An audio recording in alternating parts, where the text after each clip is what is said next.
The Starweaver's cloaking shields hummed softly as it descended through Earth's atmosphere, its sleek hull designed to cut through the densest planetary defenses without detection.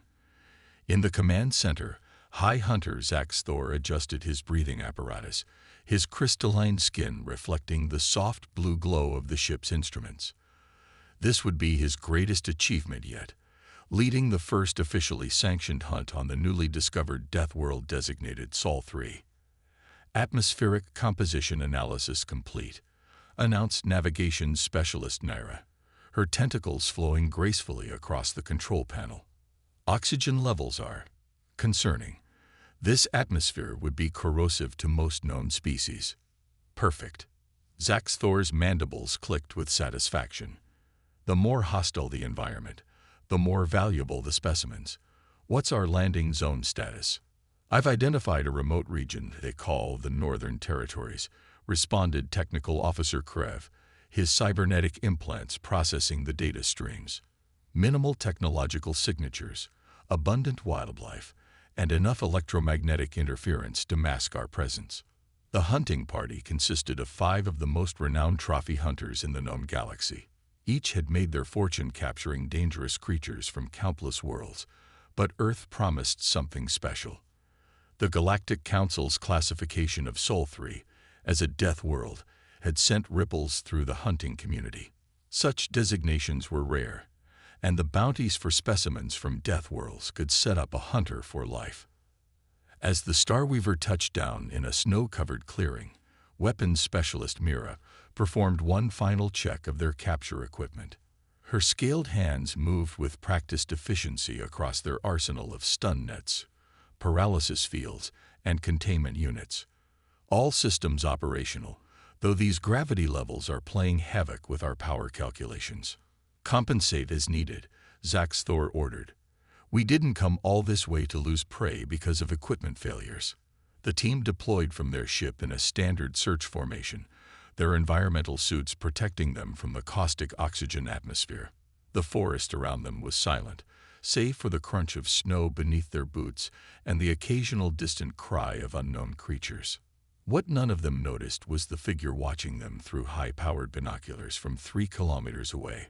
Park Ranger Josephine Winters had been tracking unusual wildlife patterns in the area for the past week. Now she knew why the animals had been behaving strangely. In 15 years of service in the Canadian wilderness, she'd seen plenty of unusual things, but nothing like this. The aliens' cloaking technology might fool satellites and sensors, but it couldn't hide the way wildlife reacted to their presence. Every animal in the area had altered its behavior. Prey species were giving the landing zone an unusually wide berth, while predators seemed to be gathering, watching, waiting.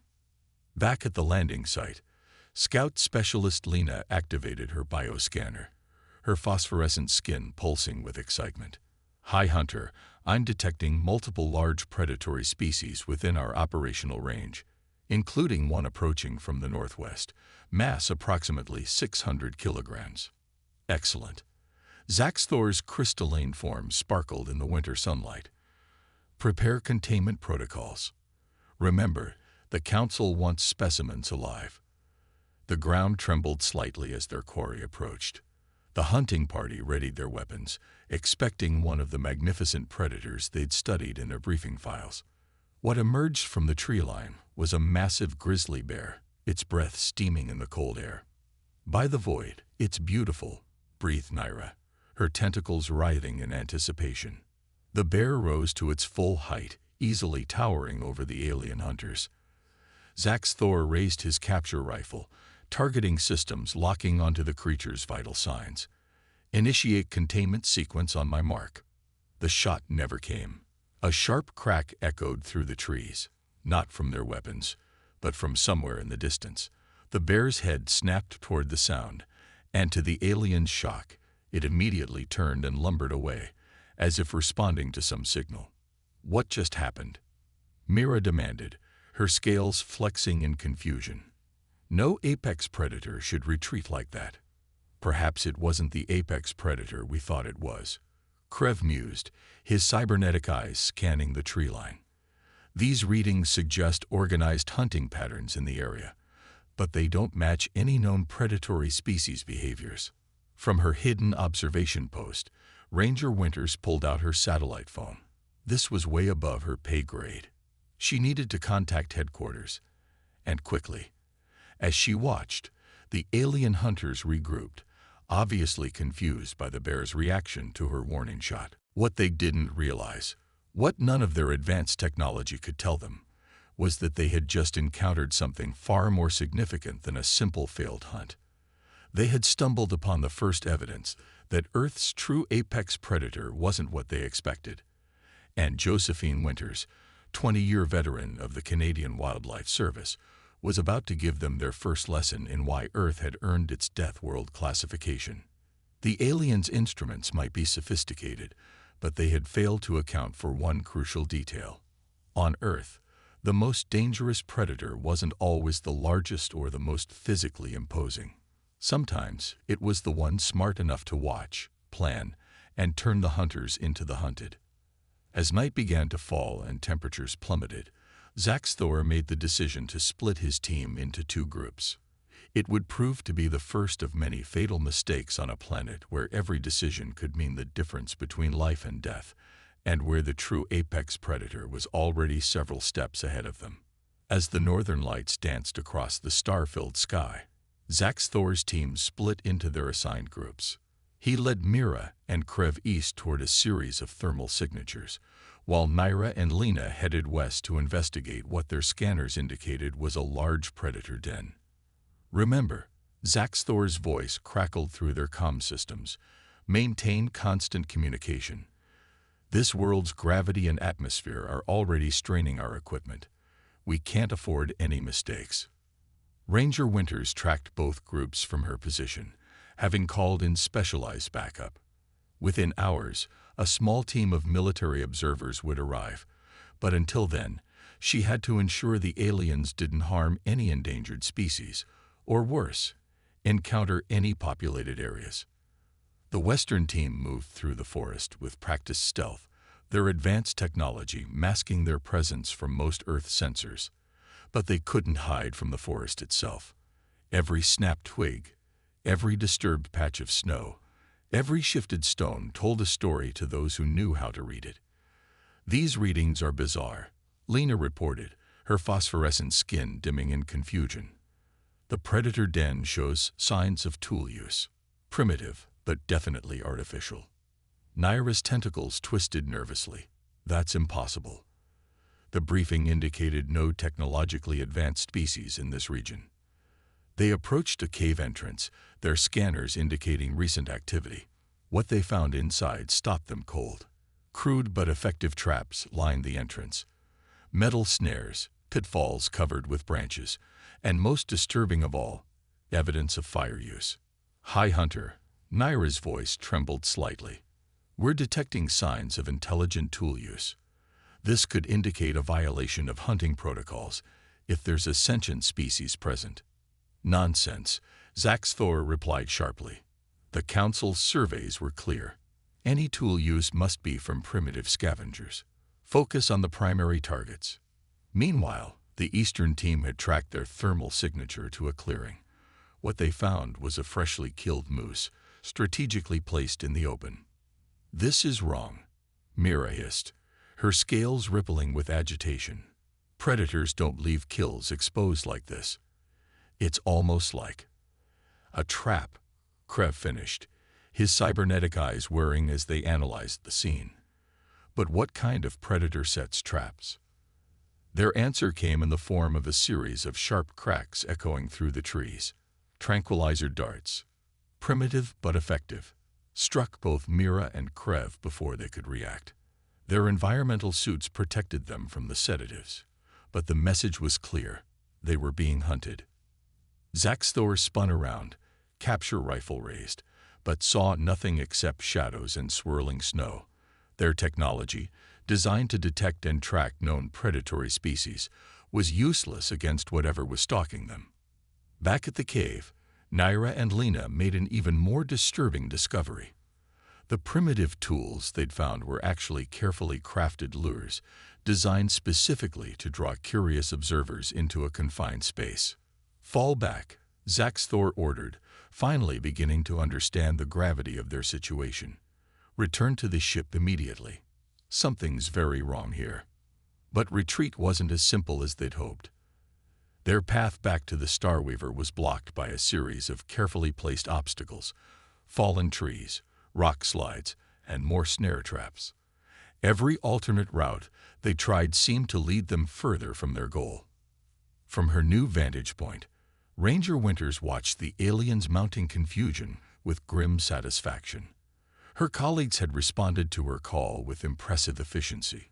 Within hours, they had turned the hunting ground into an elaborate maze, using nothing but basic woodland craft and generations of hunting knowledge. The aliens' technology made them formidable, but it had also made them arrogant. They had come to Earth expecting to find mere animals, creatures operating on instinct alone. Instead, they had stumbled into the domain of Earth's true apex predators. Beings who had spent millennia perfecting the art of hunting, who had evolved not just physically, but mentally and socially. As the night wore on, the alien hunters found themselves increasingly separated, their communications growing sporadic as the planet's magnetic field interfered with their equipment. Each strange sound, each unexpected movement drew their attention and frayed their nerves. "This is impossible," Krev muttered, his cybernetic systems struggling to process the conflicting data. No predator species should be capable of this level of coordination. But they weren't dealing with just another predator species. They were facing something their advanced civilization had never encountered before, a species that had clawed its way to the top of a death world not through superior physical attributes, but through intelligence, cooperation, and an unfathomable capacity for strategic thinking. As dawn approached, Zaxthor made his second fatal mistake. Rather than ordering an immediate retreat to orbit, he decided to push forward, determined to salvage something from the expedition. His pride, honed by centuries of successful hunts across the galaxy, wouldn't allow him to return empty-handed.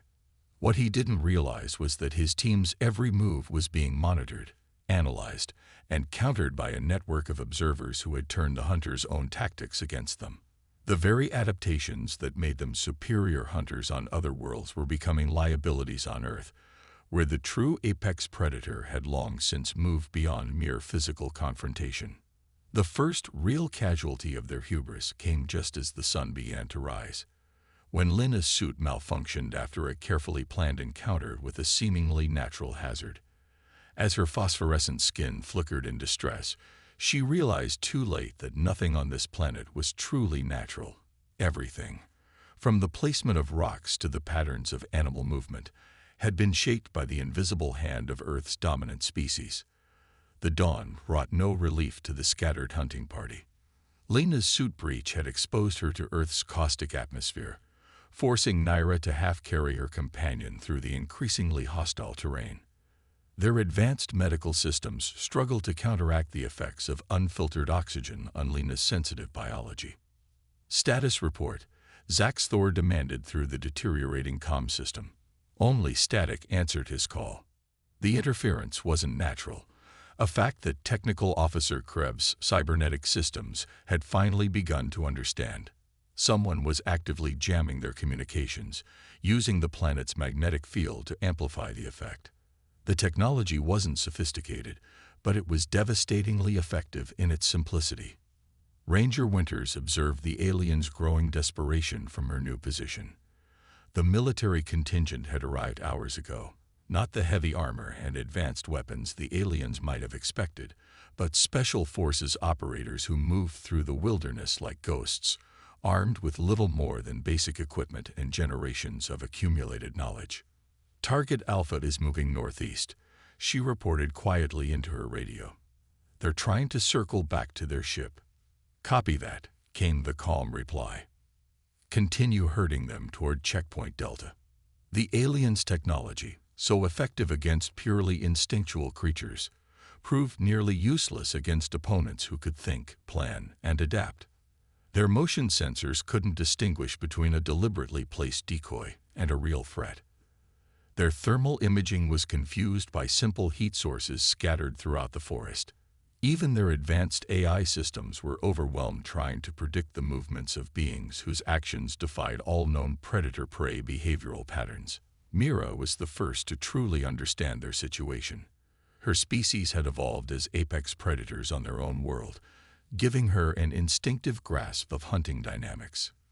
"We're not the hunters anymore," she realized, her scales shifting to defensive patterns. "We're being stalked." The revelation came too late. A series of coordinated actions, fallen trees, spooked wildlife, and strategically placed obstacles had separated the aliens further, funneling them into increasingly narrow corridors of movement. Each attempt to break free of the invisible net only entangled them more deeply. Krebs's cybernetic systems began failing one by one, victim to precisely targeted electromagnetic pulses. Nothing strong enough to be obviously artificial, but carefully calibrated to exploit the weaknesses in their technology. "They know our systems," he reported, his artificial voice tinged with disbelief. "Somehow they've analyzed and adapted to our technology." In truth, humanity hadn't needed to understand the aliens' advanced technology.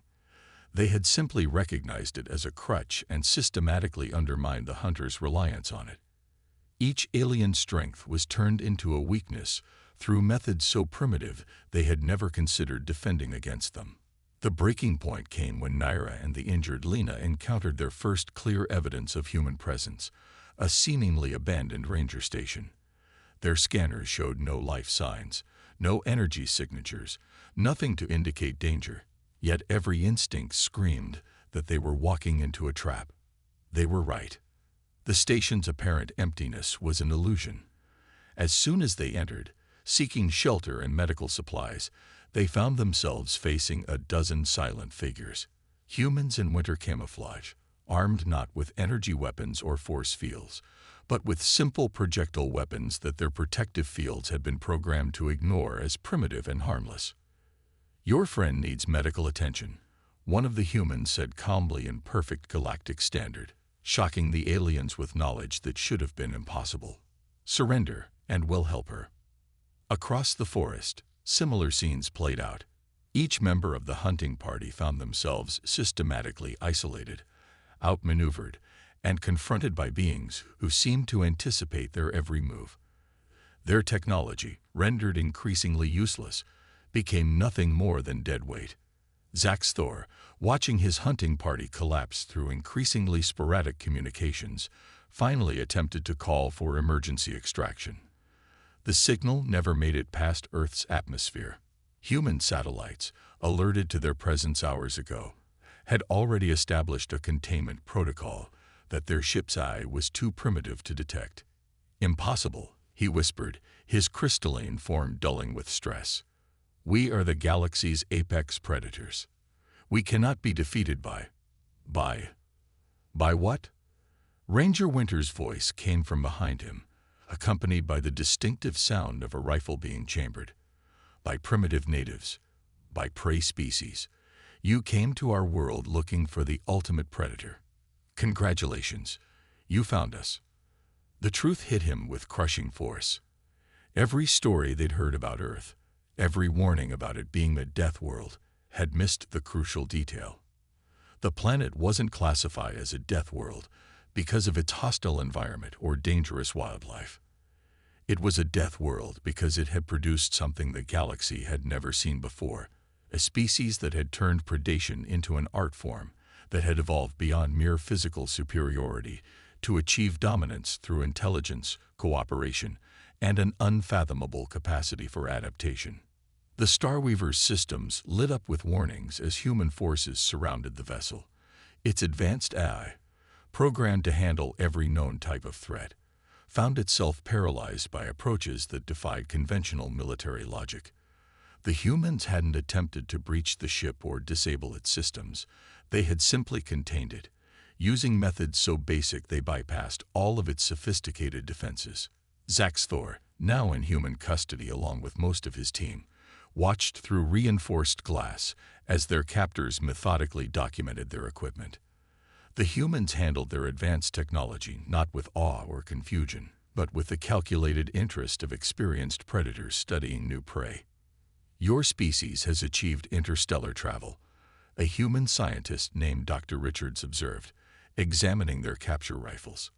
Yet you still think like prey. We are the galaxy's greatest hunters, Zax-Thor protested, his crystalline form dim with exhaustion. Our technology is a crutch, Dr. Richards interrupted. True predators don't rely on technology to compensate for evolutionary advantages they never developed. They adapt, improvise, and overcome.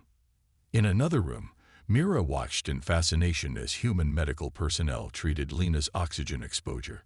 Their methods were primitive by galactic standards, but undeniably effective. They had immediately understood her alien biology and adapted their treatments accordingly, displaying a level of medical intuition that shouldn't have been possible for a supposedly primitive species. You knew we were coming, Krev stated, his remaining functional cybernetics analyzing the humans' preparations. But how?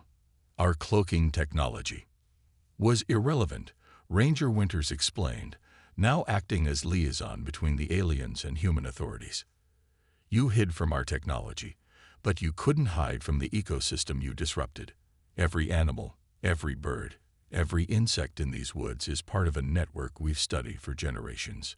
You might as well have announced your arrival with fireworks. The truth about Earth's status as a death world was becoming painfully clear.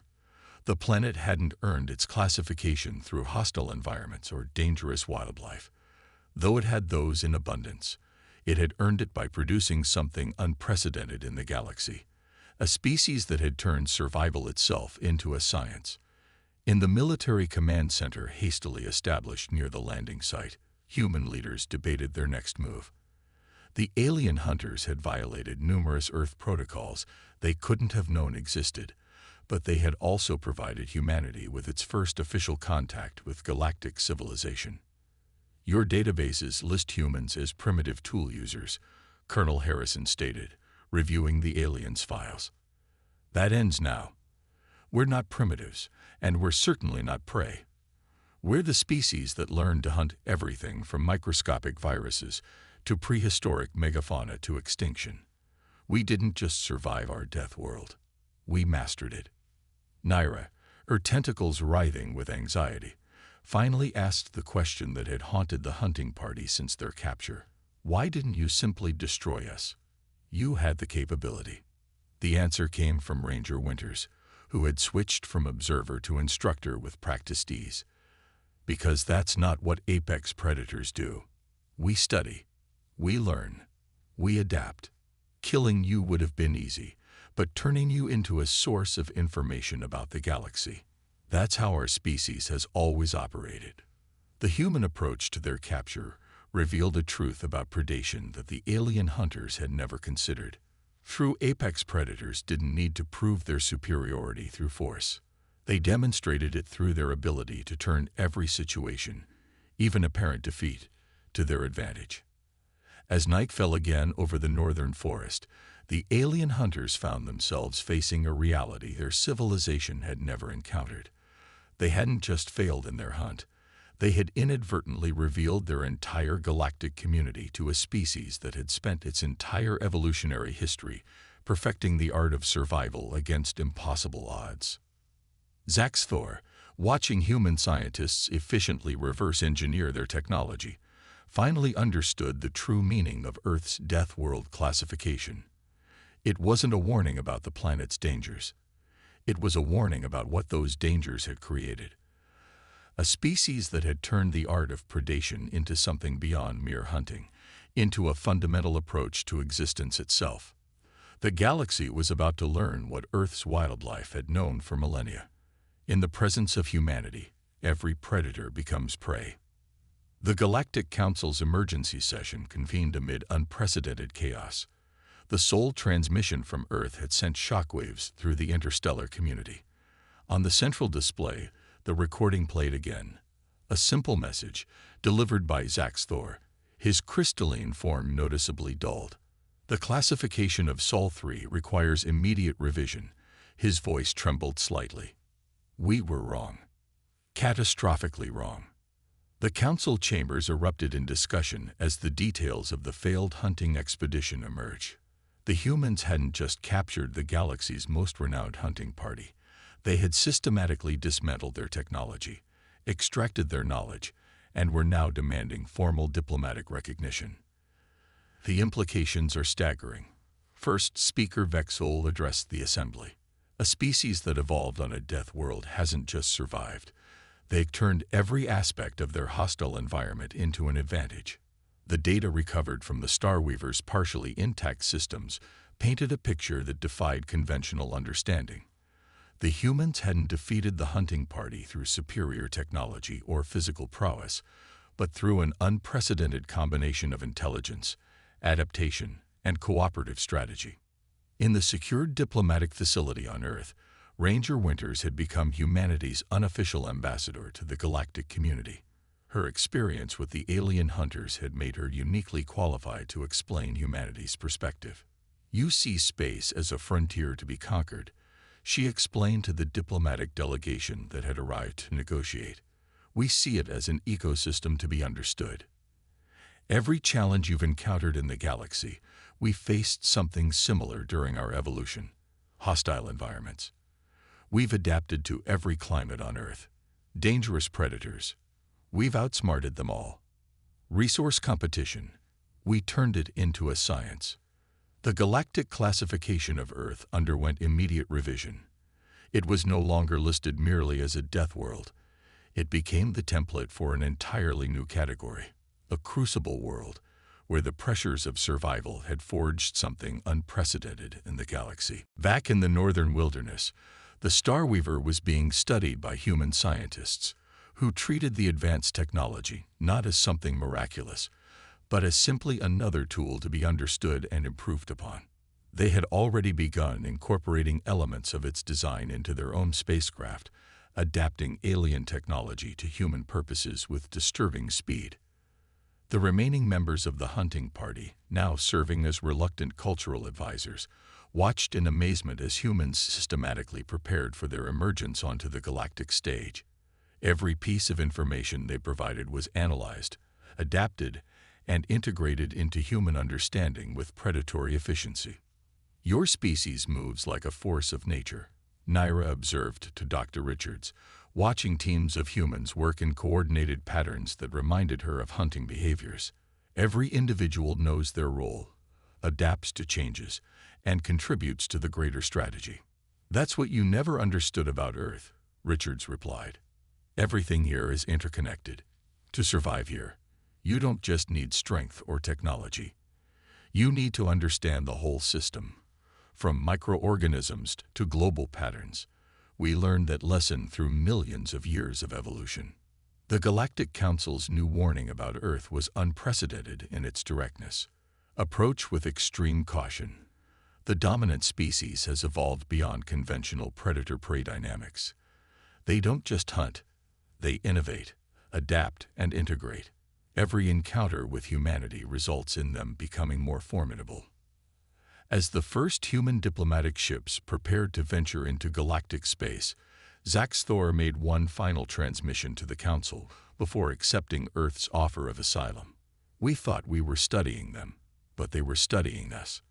Every mistake we made taught them something new. They don't just learn from victory, they learn from everything." The galaxy was about to discover what Earth's countless extinct species had learned too late. Humanity's greatest predatory adaptation wasn't their tools, their intelligence, or even their adaptability. It was their ability to turn every challenge, every failure, and every encounter into an opportunity for evolution. The era of humanity's isolation was over.